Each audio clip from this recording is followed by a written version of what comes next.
মঙ্গলবার সকালে Samudragarh rail station সংলগ্ন কৃষক বাজার এলাকায় সর্ষে পিষাইয়ের একটি ঘানি কলে কাজ করার সময় মর্মান্তিক দুর্ঘটনায় মৃত্যু হলো এক ব্যক্তির।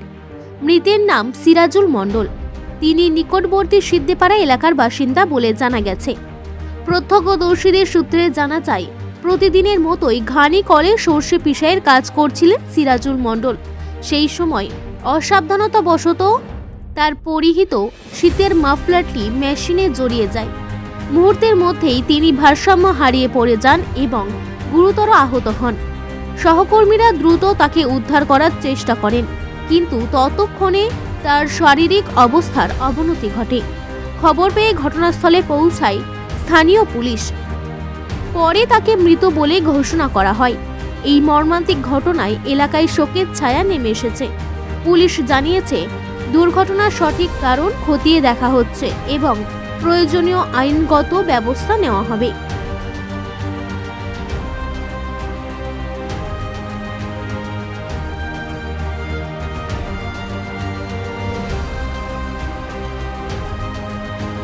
আমরাও তো ছিলাম না, হঠাৎ ও মেশিন চালাচ্ছিল সকালবেলায়। সকাল কটায়? সকাল ওই 6:30 হবে, আচ্ছা, আনুমানিক 6:30 হবে। আচ্ছা।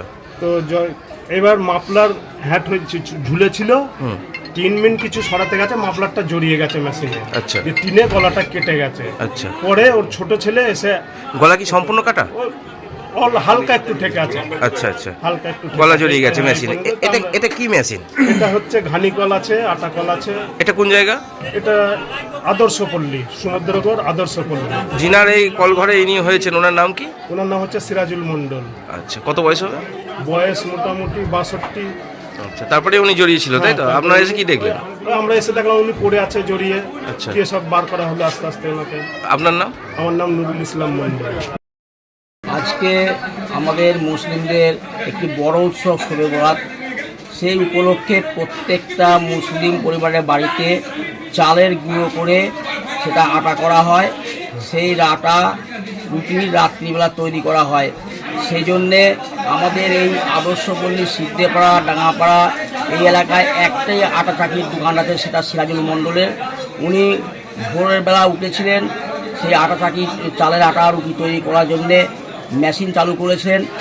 হঠাৎ করে সেই মেশিনে তারা মাফলারটা জড়িয়ে তিনি আকস্মিকভাবে তার মৃত্যু হয়। এই ঘটনায় আমরা ডাঙ্গাপাড়া, সিদ্ধেপাড়া, আদর্শপল্লী সহ প্রত্যেকটা মুসলিম পরিবারের মানুষ আজকে অত্যন্ত শোকাহত। একটা আনন্দের দিন শবে বরাত, সেইটা আজ আমাদের মধ্যে একটা ম্লান হয়ে গেছে।